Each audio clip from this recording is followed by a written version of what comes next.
मेरे हस्बैंड ने पहले इस्लाम कबूल किया, एक जैन फैमिली से बिलोंग करते हैं। मैं अग्रवाल फैमिली से थी। मेरा पुराना नाम मानसी अग्रवाल था।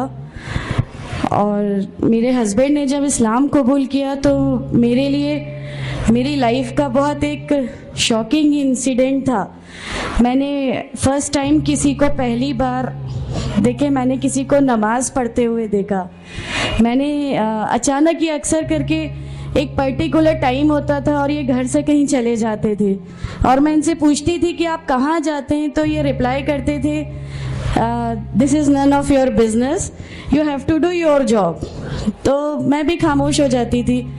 बाकी मेरे फादर इन लॉ से अक्सर इनकी डिबेट और सब कुछ हुआ करता था, बट मुझे नहीं समझ में आता था कि ये डिबेट क्या है, ये लोग किस बात पे इतना ज़्यादा, मतलब इनका डिबेट इतना एग्रेसिव मूवमेंट्स पे कैसे आ जाता है। तो बाकी फिर एक धीरे धीरे जब मुझे ये इस्लाम के पहले तो ये लोग नहीं बताए, बट फर्स्ट टाइम जब मैंने इनका फजर की नमाज थी और अचानक मेरी नींद खुली और मैंने इनको नमाज पढ़ते हुए देखा।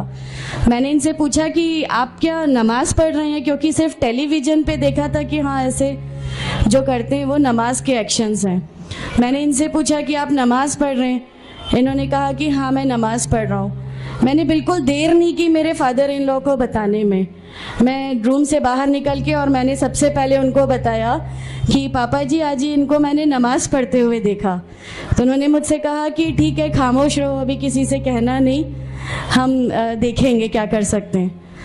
अब वो जो मेरी लाइफ का मोमेंट था, वहाँ से मेरे को ऐसा लगा कि ये क्या हुआ, मतलब ये क्या कर रहे हैं, ऐसा क्यों कर रहे हैं, ये कहीं ये किसी ऐसे व्यक्ति से तो नहीं मिल गए जो इनको टेररिज्म की तरफ ले जा रहा है और ये ऐसी चीज़ों में तो नहीं इन्वॉल्व हो जाएंगे। एक बहुत बड़ा डर जो मेरे अंदर था वो, और on that time I was pregnant, तो मेरे को एक बहुत खलबली सी लगी रहती थी कि ये क्या चल रहा है, ये क्या चल रहा है। फिर धीरे धीरे करके जब मैं इनकी बुक्स वगैरह जो अलमीरा में रखी रहती थी वो मैं पढ़ने लगी और ढूंढने लगी। ये छुपा के रखा करते थे और मुझे जब भी कोई बुक मिलती थी तो फिर मैं उसको पढ़ने लगी। तो मुझे उसमें ऐसा कुछ लगता ज़रूर था कि पता नहीं कुछ है, कोई डिफरेंट चीज़ है, क्योंकि मैंने देखा कि इनके अखलाक, इनकी सब चीज़ें बिल्कुल चेंज हो गई। जो ये पहले थे उससे ये बिल्कुल अलग हो गए। तो मुझे ऐसा पर्सनली लगता था कि इस प्लेटफॉर्म ने इनको ऐसा क्या दिया जो मेरे हस्बैंड को बिल्कुल चेंज करके रख दिया। मतलब अल्हम्दुलिल्लाह ये उस समय कोशिश करते थे कि जो नबी की सुन्नतें हैं, जो हमारे नबी सल्लल्लाहु अलैहि वसल्लम ने किया, अपनी वाइफ की मदद करना, अपनी वाइफ के साथ किस तरह उसके हुकूक की अदायगी करना, ये सब कुछ वहाँ अल्हम्दुलिल्लाह करने लगे। और मुझे जो इनका ये ड्रास्टिकल चेंज था, जो इनको इस प्लेटफॉर्म पे आए हुए 6 मंथ्स या 1 ईयर हुआ होगा, वो देख के मेरे लिए एक बहुत बड़ा मीनिंग, एक सरप्राइज था कि ये क्या हुआ। फिर उसके बाद मुझे लगा कि नहीं, मैं भी अब इसको जानती हूँ, मैं भी अब पढ़ूंगी। और फिर मैं अपने फादर इन लॉ और इनकी डिबेट सुनने लगी। तो जैनिज़्म में गॉड कॉन्सेप्ट है ही नहीं। हर वो व्यक्ति जो बहुत ज़्यादा इल्म हासिल कर लेता है, बहुत ज़्यादा नॉलेज हासिल कर लेता है, तो वो एक लिमिट पर आकर नौजुबिल्लाह गॉड का वो मुकाम हासिल कर लेता है और लोग उसी की फिर पूजा करने लगते हैं, उसी की वर्शिप करने लगते हैं। तो मेरे दिमाग में, मैं अग्रवाल फैमिली से थी, तो मेरे दिमाग में था कि नहीं, हमारे जो भगवान है वो 3-4 हाथ वाले हैं, इनका क्या एक ही गॉड है जिसको जाके आपको पूजना है। तो नहीं, मैं इनसे तो कुछ नहीं मांगूंगी, 3-4 हाथ वाले भगवान ही होते हैं, ये नहीं कुछ वो ऐसा रखते। तो वहाँ से एक थोड़ा सा डिस्ट्रैक्शन मेरे को गॉड कॉन्सेप्ट का आया। और ईश्वर है जो इस दुनिया को चला रहा है, ये हमेशा मेरे एक जहन में रहता था। तो मुझे मेरे फादर इन लॉ कहीं ना कहीं उस प्लेटफॉर्म पे आके गलत लगने लगे कि नहीं, ये जो कह रहे हैं वो सही है और इनकी जो डिबेट है उसका एंड जो है वो ये सही है। फिर धीरे धीरे करके मुझे इनकी चीज़ों पे यकीन आने लगा अल्हम्दुलिल्लाह। फिर हमारे एक फैमिली फ्रेंड है, उनके यहाँ ये मुझे ले गए। वहाँ पर किसी ने मुझसे कहा कि मैं बहुत बुज़ुर्ग हो चुका हूँ, कलीम सिद्दीकी शायद हैं, कलीम सिद्दीकी साहब है, मुझे उनका नाम ध्यान नहीं है अच्छे से, बट उन्होंने मुझसे कहा बेटा मैं बहुत बुज़ुर्ग हो चुका हूँ, मैं चाहता हूँ तुम कलमा पढ़ लो, मेरी ज़िंदगी रहे ना रहे, मैं आपसे मिलूँ ना मिलूँ, तो आप कलमा पढ़ लो। तो अल्हम्दुलिल्लाह मैंने कलमा पढ़ लिया।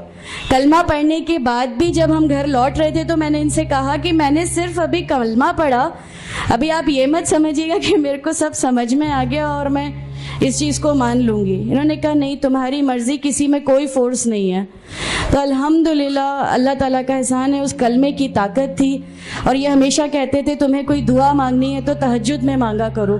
तहज्जुद का जो टाइम होता है वो बहुत कीमती होता है और उसमें अल्लाह ताला सबकी दुआएं कबूल करता है। इन्होंने मुझे एक दुआ सिखाई थी कि तुम एक दुआ मांगो कि या मेरे रब, अगर मेरा हस्बैंड गलत रास्ते पर है तो उसको सही रास्ते पे ले आ, और अगर मैं गलत रास्ते पे हूँ तो मुझे सही रास्ता दिखा दे।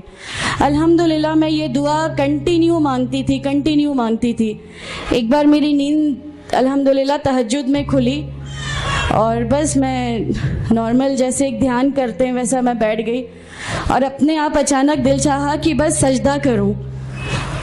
मेरी ज़िंदगी का वो पहला सजदा था और उस बहुत लंबा सजदा था और उस सजदे में मैंने मेरे रब से क्या क्या मांग लिया मुझे भी नहीं याद है। और उस समय मुझे ऐसा फील हो रहा था जैसे अल्लाह ताला खुद मुझसे बात कर रहा है, अल्लाह मेरे सवालों का जवाब खुद दे रहा है।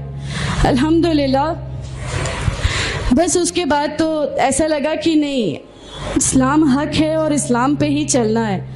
उसके बाद फिर बहुत सारी परेशानियां लाइफ में आई, सब कुछ आया, बट अल्हम्दुलिल्लाह अल्लाह का एहसान है कि अल्लाह ताला ने हर परेशानी, हर चीज़ को ऐसे ले लिया कि हम लोगों को कभी एहसास ही नहीं होने दिया कि ये कोई परेशानी थी। ऐसा लगा कि अल्लाह की पूरी राह में हम लोगों को रिवार्ड ही मिलना है इस चीज़ का और अल्लाह हमें इसका रिवार्ड ही देता चला जाएगा। अल्हम्दुलिल्लाह बस उस समय से शुरुआत हुई थी दीन इस्लाम की। अल्हम्दुलिल्लाह आगे चल के परेशानियाँ, तकलीफ़ें हर रिवर्ट की ज़िंदगी में आती हैं, लेकिन मैं हर रिवर्ट बहन से ये कहना चाहती हूँ कि अल्लाह की खातिर आप लोग इस दीन में आए हैं, किसी और चीज़ के लिए नहीं आए। तो अल्लाह ही की खातिर इन परेशानियों को भी झेलिए, अल्लाह ही की खातिर झेलिए। अल्लाह ताला अगर आप लोगों से, माशाअल्लाह मैं जब घर से निकली, जब हमारे फादर इन लॉ ने हमें घर से निकाला, मेरे बच्चे की, छोटा बच्चा था, छोटे वाले की सिर्फ एक दूध की बोतल थी, इसके अलावा कुछ भी नहीं था। मैं जॉब करती थी, मैंने अपने छोटे बेटे को माँ के यहाँ छोड़ के जाया करती थी। मेरे मम्मी पापा बहुत ज़्यादा मतलब हम लोगों से डिटैच नहीं हुए थे, एक मोहब्बत थी उनको हमसे, तो उस मोहब्बत के कारण मतलब उन लोगों ने कभी हमारा उस लेवल तक अपोज नहीं किया जो इन लॉज की तरफ से आया। तो जब मैं मेरे मायके गई और मैंने अपने बच्चे को लिया और मैंने कहा कि माँ हमने वो घर छोड़ दिया, हमें उस घर से उन लोग निकाले, ऐसा करके माँ है बहुत रोई, तुम लोग क्यों ऐसा कर रहे हो, क्या करोगे, कैसे रहोगे, दोनों छोटे बच्चे हैं, क्या होगा। मैंने कहा कि माँ आप सिर्फ एक माँ हो ना, वो मुझे 70 माँओं के बराबर मोहब्बत करता है, तो जो रब मुझे मेरी 70 माँओं के बराबर मोहब्बत करता है वो कैसे इस दुनिया में मुझे रुसवा कर सकता है। सिर्फ एक छोटा सा ये विश्वास था। अल्हम्दुलिल्लाह उस विश्वास को रखते हुए सारी चीज़ें, सब परेशानियाँ ऐसे अल्लाह ताला ने ले ली कि उसका मेरे पास कोई मतलब कहने के लिए भी शब्द नहीं है। अल्हम्दुलिल्लाह। और मैं आप लोगों से सबसे गुजारिश करती हूँ, और अगर अल्लाह ने मुझे आप लोगों की एक ऐसी बहन बना दिया जो आपकी परेशानियाँ, आपकी हर उसमें, हमारा घर, हमारी सब कुछ अल्हम्दुलिल्लाह आपके लिए है, क्योंकि हम लोग ठान के बैठे हैं हमारा जीना मरना, हमारी नमाजें, हमारा सब कुछ सिर्फ अल्लाह के लिए है, और यहीं से यही लेके हमको जाना है, कोई जवाब हमें नहीं मिलेगी। अस्सलामु अलैकुम व रहमतुल्लाहि व बरकातहू।